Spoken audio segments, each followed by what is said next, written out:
Welcome. For people who are just arriving, we're filling out just a little get to know you survey. So if you open up the chat, there should be a clickable link there. So if you click on the link, the URL is also shown on the screen. So it's pollev.com/MESAKO. And so if you enter that just into your browser, you should be able to navigate to this poll, or you can click the link in chat. And it's just a couple question survey, just asking you about where you're coming from, what kind of institution, what your current role is, how you feel about what's happening in your own home department or institution, just giving us an idea of the ways that you all are working on addressing course equity. So just give people a little longer to fill this out. I noticed that there are several people who are still working on their survey. So I think a few more people joined us. Can you share it again? Yeah, I'll keep posting the link. Yes.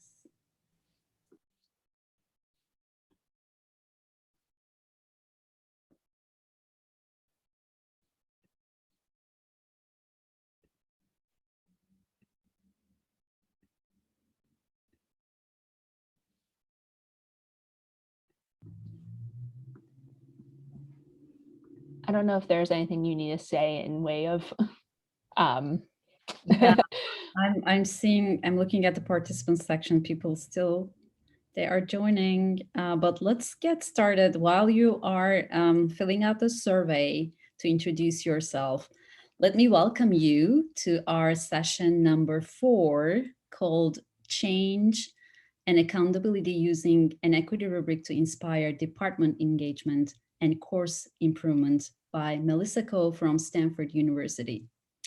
She will talk about course design, equity, and inclusion rubric developed by herself in collaboration with Bioengineering department at Stanford University. So we are very, very excited to listen to her. But before we start, I would like to just remind you a few housekeeping items. So we are using automated Zoom captions during the live event, and we will edit the recording transcripts before we share them with you to be more accurate. At the bottom of the Zoom window, you will see a closed caption button. If you would like to use this feature, select closed caption and then choose show subtitle and view full transcript or change the subtitle setting. So this is how you see Zoom captions. And please pose your questions using the chat function that we will moderate and discuss with our presenter. Toward the end of the hour, we'll share how we can continue the conversation online and share some additional resources to support your teaching. And before we end the session, I'm going to also share a Padlet link that you can use to ask questions after the presentation or give feedback for our great presenter. So let's get started. And I'd like to hand the microphone to Melissa Coe for her presentation. All right. Thank you so much for your introduction, and hopefully get to know everyone here as well. So I will be using Poll Everywhere today. So I've been sort of spamming the link in chat, but if you're not familiar with Poll Everywhere, it's kind of like Clicker software, but it's through the internet. So you just need an internet browser and you navigate to the link. And then whenever I pose a question or some sort of interactive prompt, it should show up at that URL. Often what will happen is if I move to a new question, the screen just might refresh, or you might need to manually refresh the screen to see the newest question, but that should be your place to enter in your responses if I pose one of these types of questions. So right now, people have been working on this sort of getting to know you survey, and it's just to help me understand who is here. So let's take a look. Yeah, so as I suspected, a lot of people are coming from very teaching focused institutions. So this might not be obvious about myself, but Stanford is my primary institution, which is where I serve as the Science and Engineering Education Fellow, which is a very long and loaded title, but you can think of it as someone who is similar to a postdoc fellow in terms of their level of training, but it's focused only on curricular projects. So I only work on education in my department of bioengineering, but I also have been serving as a part-time lecturer at Foothill College. So that's sort of my tie as with the community college crowd. So it looks like we mostly have people who are from teaching-focused institutions, a couple of others from other institutions as well. And it looks like most of the people here are themselves instructors, so we have a good number of people who are in faculty development roles or some other type of academic staff role. So good to see that. I'll be talking to a lot of people who maybe have experience themselves in their own teaching and course design. So let's see, how do people feel about the use of inclusive course design within their own department or institution? I would say it seems like we're kind of in the middle. So if you're not familiar with this kind of prompt, it's like it's a clickable image. And so people could basically click on the happy face or click on the sad face to share how they would rate what's going on in their own department. And it looks like we're kind of in the middle, but skewed towards more positive, which I think is really great to see. I feel like in certain crowds where I ask this, that might not be the case, but I think we all are very equity minded. And I think we all help be change agents in our own spaces. So it's good to see that things are, not on the negative side. It seems like there's no really unhappy faces around here. Let's see what people say about what they're currently doing. It's new to our department, but it's encouraged to be more inclusive. There's a course template, and maybe that has some of these inclusive best practices already integrated that you start from. Maybe it's reflected in the course outcomes that are encouraged. It looks like there's professional development opportunities, so you get tips or you get workshops that will help you be better at this. I'm sorry that these are so big. I was like, I should be able to change the visual settings. Some of you maybe don't have anything and it's more up to the individual to be working on it versus having a coordinated effort. So I'm seeing sort of the full spectrum of the whole campus is working on it. They have professional development resources. They have a clear initiative going on versus areas where maybe it's just sort of one-off and you are in a very invested individual who works on doing it for yourself or for your own courses and you're trying to spread the word. Awesome. Thank you so much for your responses. Okay, well, yeah, I'm glad that your point is very well taken, that it's easier to read when it's big, and I certainly relate to that as well. I'm lucky that I'm able to use an external monitor, so everything can be much larger, but if I'm on my laptop, then it's quite hopeless for me if it's any smaller than that. All right. Welcome, everyone. Thank you for joining me today. You've already heard the title and the pitch for this talk, but really what the goals are for today is to talk about the process that we are undergoing right now at Stanford, specifically in the bioengineering department, which is a way, it's a brand new initiative that we've started in response to student activism and a lot of stuff that's going on to try to provide, again, an incentive to change, like reasons to change, a pathway going forward for our course instructors, and provide accountability for our students who want to see these changes happen. So I'm going to talk about the process step by step, sort of how we go about this course review and trying to encourage these positive changes. I'll then segue into talking about the tool we use, which is this rubric. So I'll talk a bit about what are we looking for when we use this rubric, what are the materials we're assessing, and what are we trying to find in these materials.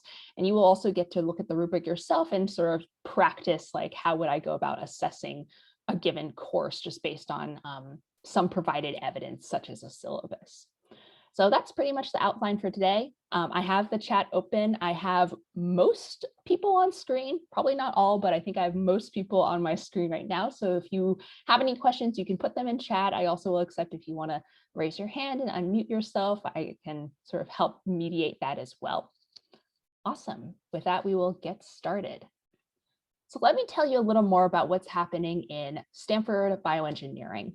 So I want to be sure to preface this by saying that working on our curriculum and sort of having this means by which we know what's happening in courses, we know how many different inclusive or equitable teaching practices they're using, and that we're encouraging instructors to make improvements over time. That process is part of a lot of things that are going on in our department. So in response to a lot of the events, a lot of the racial injustice, and really students, I want to give plenty of credit to the students who themselves have been asking, like, why aren't things better? We are working on many things. So we are working on things like our faculty hiring and who's represented among our faculty. We're working on our graduate student recruitment and how diverse our student body is.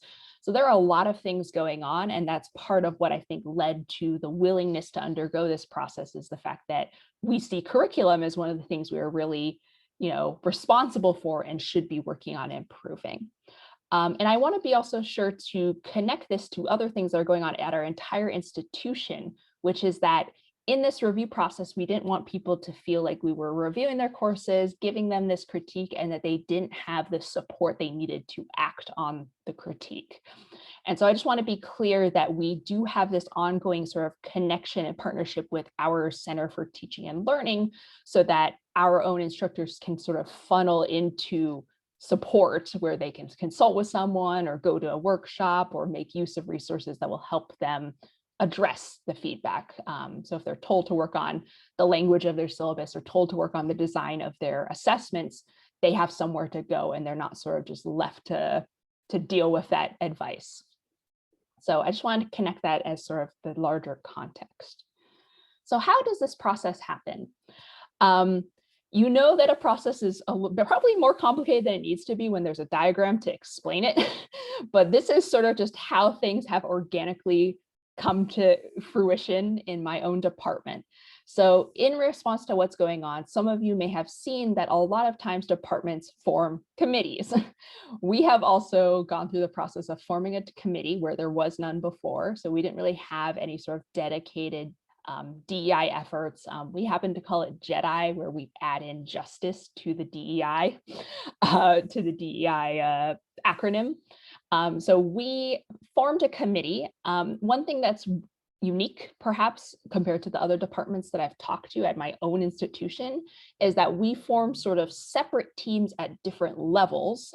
So for example, amongst staff members, amongst faculty members, amongst undergrads versus grad students, etc. So there's sort of these different little sub teams, and then they all meet together to form one large committee. Just with the acknowledgement that they all sort of face and think about different issues and have their own lens for the problems that we're facing. And so the process I'm going to talk about with this curriculum review actually does sort of span multiple JEDI teams. So I would say the process owner, the people who are really spurring this effort and are sort of accountable for what's going on, are the faculty members, right? Because in many instances, faculty see the curriculum as within their sphere of influence, but people across all levels are involved. So the faculty have taken this on, they're sort of given it their blessing. The review team, the people who are actually doing the course review, represent faculty, lecturers, so these are non-tenured track instructors, grad students, and also undergrads themselves. And then there's me. I am sort of the coordinator of this effort, and I'm sort of the consistent person across all of the review teams.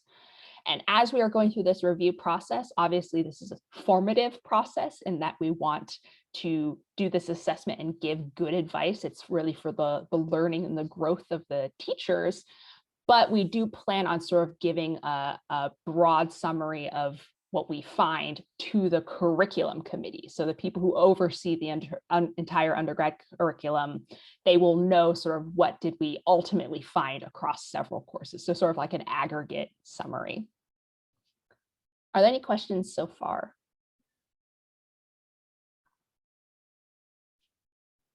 I see that JEDI has also become popular with others as well. Good to hear. All right. So what does the review look like? So I want to be very clear about our review process. Our review process is all retrospective. It is with a course that has already concluded. So it's usually the one that just concluded in the term before. We're on the quarter system. So for example, in the winter quarter, we were reviewing fall quarter classes. It is done using materials. Of course, with us, Stanford doesn't typically offer a lot of online courses for its undergrads that fulfill the requirements. Obviously, with everything going on, we did move most of our courses online, and we'll probably continue to have them online depending on the size for a little longer. But we happen to have, maybe some videos here and there that show the live interactions, the synchronous piece. But I would say by and large, the evidence we're using for our assessment has been materials. So maybe some communications, like announcements that went out. Maybe it was some assignments that we can look through, like what were the problem sets, what were the essay prompts, the syllabus, like really other pieces like the Canvas site, which is our learning management system, all the pieces that sort of embody the course, which mostly, again, resides online. So what we did was we invited the most recently run courses. So we sent an email out. It is currently voluntary. So far, no one said no yet, which has been very great. When they say yes, that they would like to be part of this review process, when we gather the teams, they get added to the Canvas site, which gives them access to the full sort of course as it stands. And they go through, they get an orientation, this review team, to sort of figure out how to use the Rubric tool and how the process will work. And then they get 4 weeks to just sort of look through the materials and practice sort of marking the materials using the Rubric. So they're marking off a little worksheet, reviewing the course on these different dimensions. Then the committee meets to sort of come up with a consensus. In many cases, because the reviewers are students, we wanted to be sure that we sort of came up with one single report. In some ways, we viewed it as a way to sort of protect the feedback that was being given, rather than saying, oh, this was what student so-and-so said about your course. We sort of came up with, this is the group voice, this is what we said about your course. And so we convened to sort of come up with a consensus report, and then that report is now going out to the instructors during a consultation where we sit down and meet with them and say, hey, here is all the feedback we gave, but here are sort of the 3 areas where we think you could work on equity. Maybe it's the most urgent thing that could be worked on, or maybe it's, big bang for buck, where it's like something that you could just make a slight tweak and it would have a big impact on our students. And the one thing I want to be clear again is that we're involving students in this process. So there are faculty and lecturers who are being asked to be reviewed or be reviewers. I want to be clear that we do have student reviewers, and I want to be very conscious of the fact that at Stanford, we have the privilege of having funds. Specifically, I applied for a seed grant through my Center for Teaching and Learning.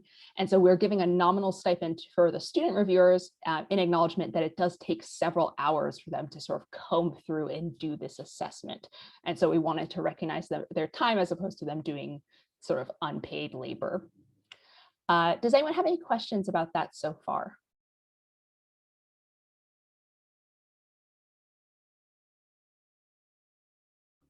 Are students trained? Yes, so part of the orientation process is taking them through the rubric. So we sort of go through the rubric, we clarify things. There's some pieces of language that maybe are unfamiliar to them.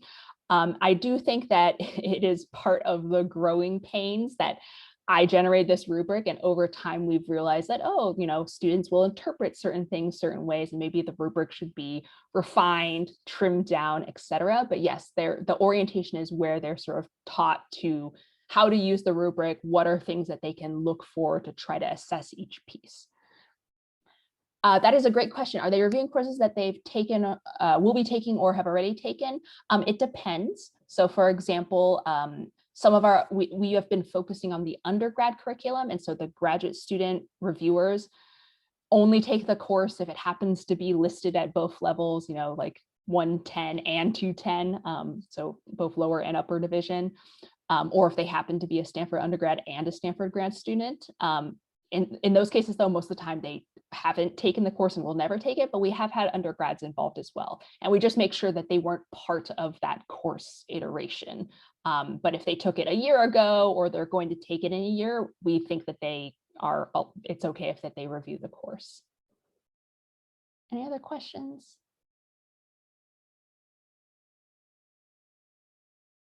Are they actionable? That is a great question.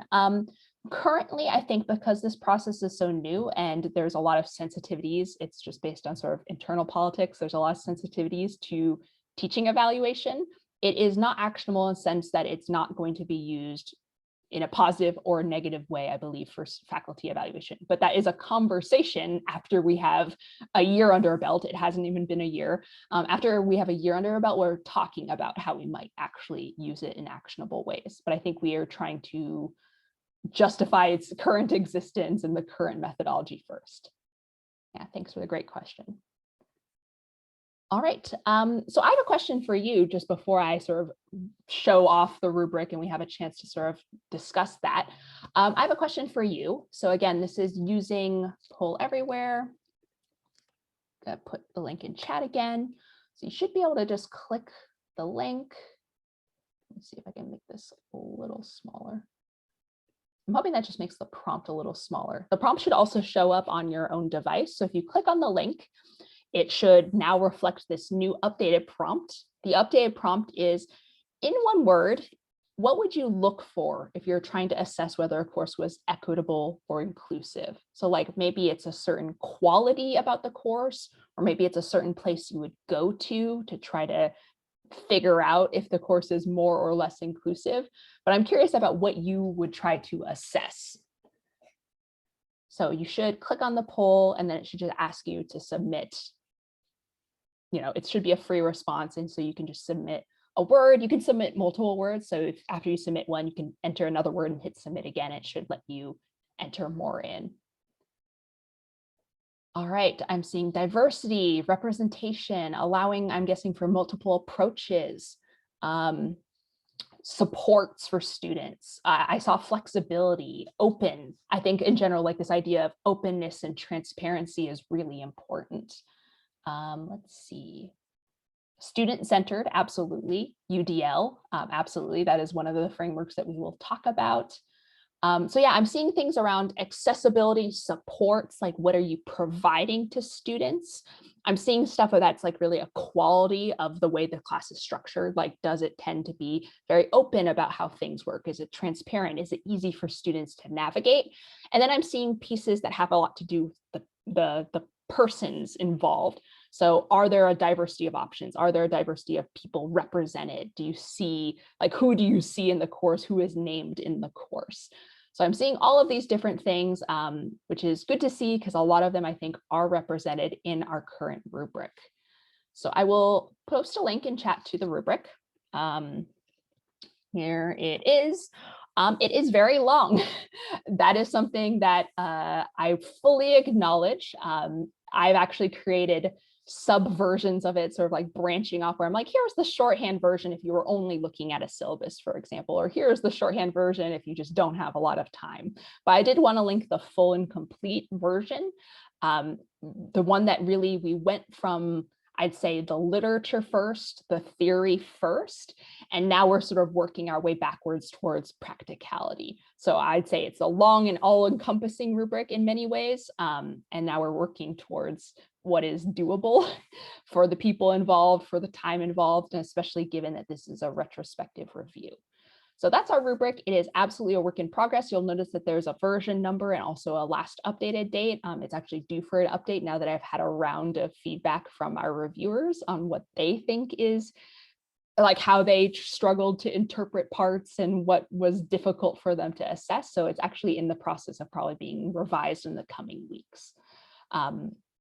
I just want to be clear that really what we're doing again is we're looking at course materials, which only tell us so much. And so a lot of these principles might be easier if you've sat through and shadowed a lot of these classes. In many cases, though, we're trying to piece it together from the syllabus, the Canvas site, lesson plans, assessments. But it really fits into 5 areas, which aren't perfect. There's a bit of overlap, but we're really interested in the content, the way community is formed in the class, how students are assessed, the instructor in terms of how they posit themselves and how they relate to their students, and then just a lot of the policies that really impact students. Sorry, I'm just seeing the question about engaging with faculty. It's interesting, in terms of longer serving faculty versus newer faculty, I would say that I have felt grateful in my position that our senior faculty, a lot of them are the ones who are very active on our JEDI team. I would say on our JEDI team, I don't think there is a single person who is untenured on the faculty JEDI team. I think they all are actually tenured or more senior professors. And so in many cases, they submit themselves as like guinea pigs to this process to model what it's like for others. So a lot of people who have fears around this, like, oh, I'm going to be judged. Like what kind of criticisms will I get? How will it potentially harm me, they're seeing other colleagues step forward, and it's sort of through peer pressure, maybe positive peer pressure, encouraging them like, hey, it's not so bad, like so-and-so is also doing it. And that's been something that I think has helped us build momentum. Yeah, so I would say a lot of it is role modeling, a lot of it is championing. So having a champion who will speak up positively about this during a faculty meeting, who said, oh, I went through it. And I just had a meeting with some actually today. And one of them was like, I don't get teaching advice. Like Stanford is not a teaching focused institution. And he said of his feedback, which was mostly coming from students, that it was actually probably the most useful teaching advice he's gotten in like the last 10, 20 years. And so I think that is the kind of person you want who then talks to the other faculty and encourages them to do the same. Yeah, so I don't know if that fully addresses it. It's hard if you don't really have a champion, but I think leaning on that person and leaning on their influence is important. All right. So I want to talk a little bit about where this rubric came from. How did we decide on what to include? And so I just want to sort of just introduce the two frameworks that I think we drew the most from in terms of crafting these different items. So as you can see, there's the 5 sort of major category areas. Underneath them, there are several items. So the items are on the rows. So for example, one of the items is this personal connections and relevance. Another item shown here in this screenshot is transparency of content. And then along the columns are sort of like levels of performance. And so on the right is either something that needs a lot of improvement or in some cases just isn't present. Moving towards the left is moving towards more in the spirit of what we get from the literature or get from these frameworks. So transparency of content can be all the way from just like listing topics and students don't know why they're being presented with these topics and what they're supposed to actually get out of it, all the way to exemplary, which is, you know, how the content was chosen, you know how they fit together, and you know what you are supposed to learn and at what level and why. So that's kind of how you read this rubric, if anyone has any questions about that. All right. So we were actually talking about a bit about this right before we started, since the moderator I have today actually knows a lot about culturally responsive teaching. So the two frameworks we drew from were universal design for learning, which someone mentioned in the poll everywhere response, and culturally responsive teaching. And so we are drawing a lot from that literature. I don't want to pretend that the rubric is something that has never been done before. There are plenty of rubrics out there. And actually, if you go to the CAST website, there is a great UDL focused rubric. We drew a ton from that literature and from those documents, and we've cited them in our own rubric. It was more a matter of trying to bring them together with some best practices that aren't sort of falling under that specific framework. Like, we think the UDL framework is great, we just wanted to draw from others as well. So the literature around UDL, if you're not familiar with it, a lot of it is about providing options, providing structure, and providing flexibility, right? So different ways of allowing students to engage or encouraging them to engage, stimulating their interest by connecting with them personally. Things about representation. So like, how can they learn? Do they always have to engage in certain patterns of practice or certain ways of getting information? Or do they have options if they prefer videos over reading, if they prefer writing over speaking in terms of how they get their information and process that? And then action and expression, a lot of that has to do with assessment. How do you demonstrate what you know? Is there flexibility and options within that? And so a lot of the ways I talk about UDL with folks is like really like thinking about the diversity of learners, diversity defined in many different ways, and providing less of a one-size-fits-all experience. And so we have several items in our rubric that draw directly from this literature and from the checklists and rubrics that are already provided by CAST. So that's one area that we lean on. If you're not familiar with UDL, I highly recommend looking it up. And the other one is culturally responsive teaching. By the way, I do have my slides that I will make available if people want to reference them, either now or after the fact. I'll actually paste them now and just in chat, but I'll also paste them again later. So if you want to, if it's hard for you to read on your own screen, you can always go to this and zoom in a little closer.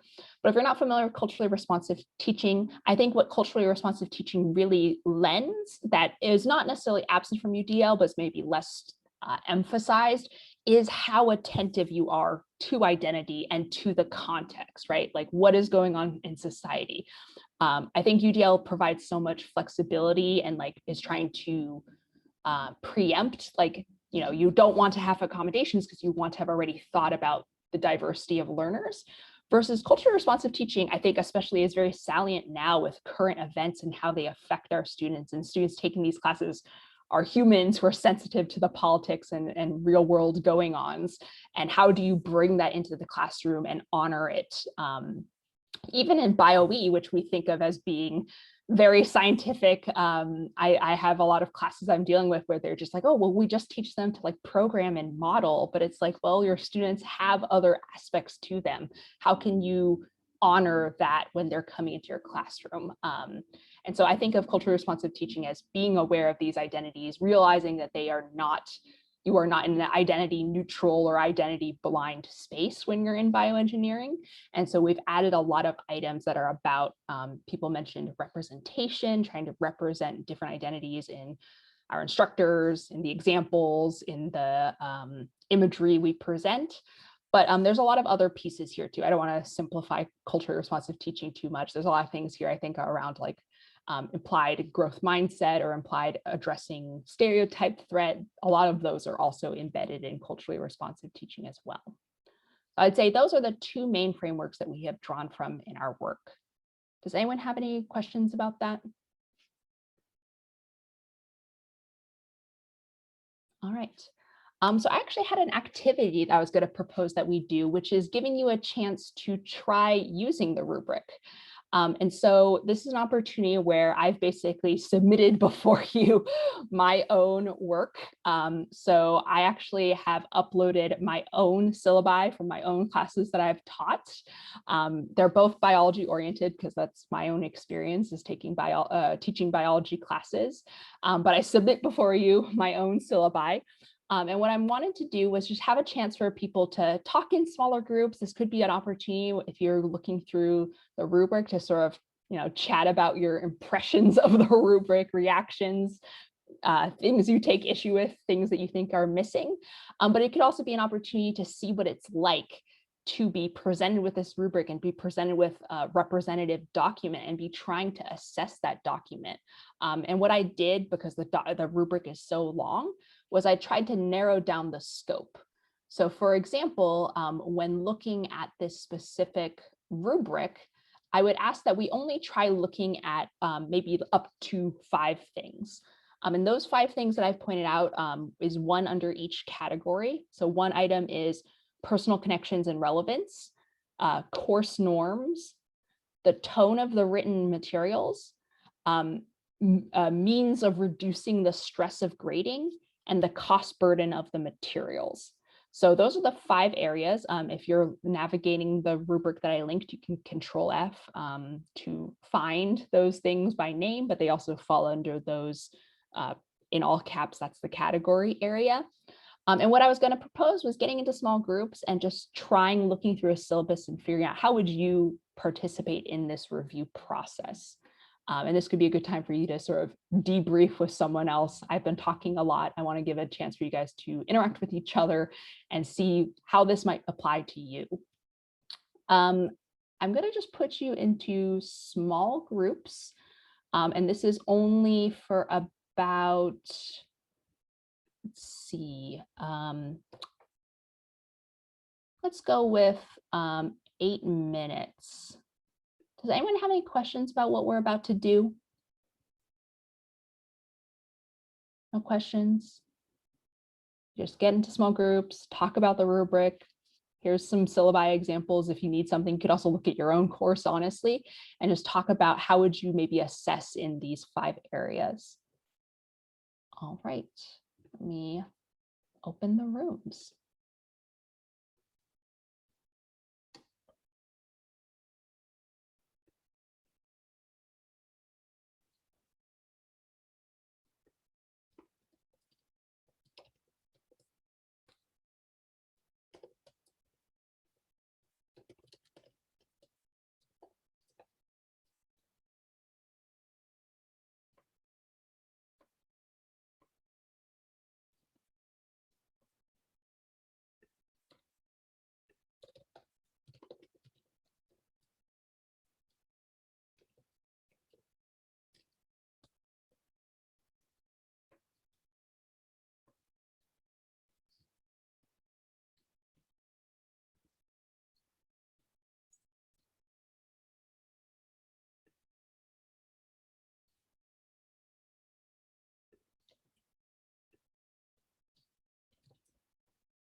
you can tell that you didn't give enough time when no one is leaving their breakout rooms early, even though they're encouraged to come back.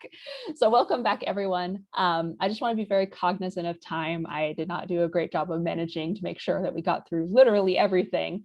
So I think I would just transition into the next slide, which is just a chance for you to ask questions, but also a chance for you to think about how this maybe relates to your own context. Like, is there anything about our tool, our process that maybe resonates with you and you think could be adapted to your department or to your school? So I would like to open it up if people have points they want to raise, questions they want to ask, or just sharing what your main takeaway would be. Any questions or comments? I thought one of the cool things that I heard from what your process is how deeply engaged students are. I think that's really amazing. Yeah. Yeah. I think one thing that could be said as a con is that it's kind of a heavy lift for our current faculty and lecturers, like, the overlap between all of our current events, but also the pandemic has meant that they kind of feel burned out already. But a lot of our students see what they perceive as problems in the world and problems with their education, and they seem very ready to give feedback. Like, I've given them a mechanism and a tool, and a lot of them are really eager to weigh in on how they think the teaching is going. Yeah, they are very involved. Any other questions or comments?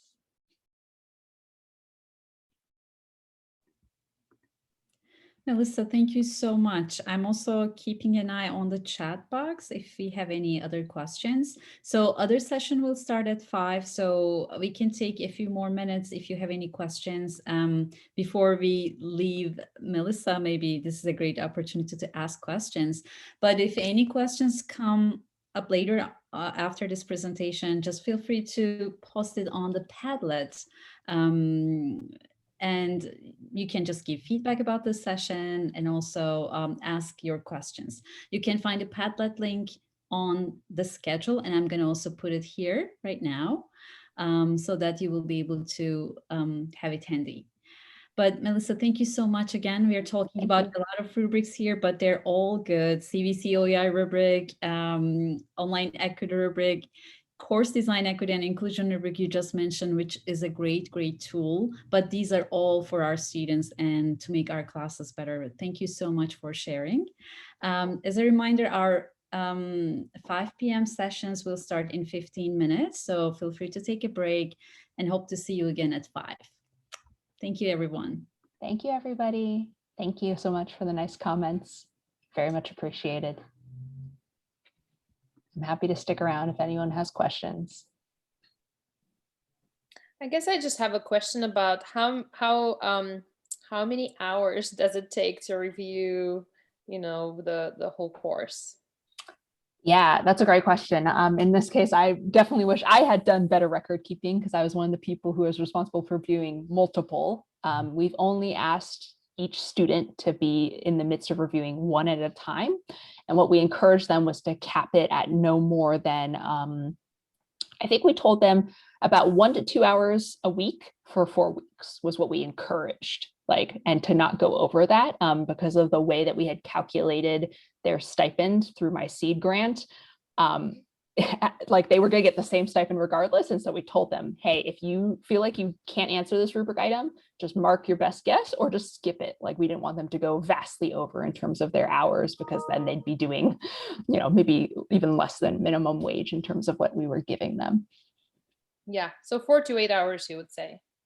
That was my estimate, but we also are in the process, as I said, about revising the rubric. So in my worksheet version, I might still keep the longer version just as a reference, but in the worksheet that I've been giving them, which is the same rubric, but with spaces to fill things in, I'm thinking of removing some items to, again, try to cut down on the workload that they face. There's some areas that are tough to assess and ambiguous, and to eliminate their detective work and keep it closer to 4 to 8, I'm probably actually going to trim some stuff.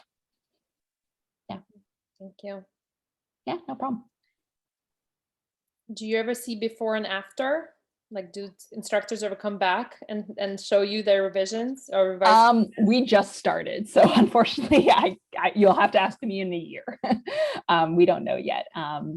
Yeah, I mean, I think the fact that it's such a long review, but it kind of helps us surface things. Like, we basically went through and identified areas where it's like, oh, like, you have such an expansive look, but then we ultimately tell the instructors, here's all the stuff, but here's 3 things to work on. Like, that's been the like report has been 3 things, but here's all the like appendices, if you will, of more stuff to critique. And we've told them, hey, try to at least work on 1 or 2 of these things by the next time you teach, and that would be awesome. So that's what I'm hoping, is that maybe in a year or 2, I can tell you, hey, they worked on 1 or 2 of these things, and it's more awesome as a result. It's just a little early to tell right now. Oh, thanks. Any other questions? I don't want to hog the time, but I have lots of questions. I was Go just ahead. wondering, maybe one more. So do you make this rubric as available to instructors in a way where maybe like as a self checklist, they can go Yes. through it and, you know, like before they even submit it, that they can kind of, I don't know, Yeah. clean things up?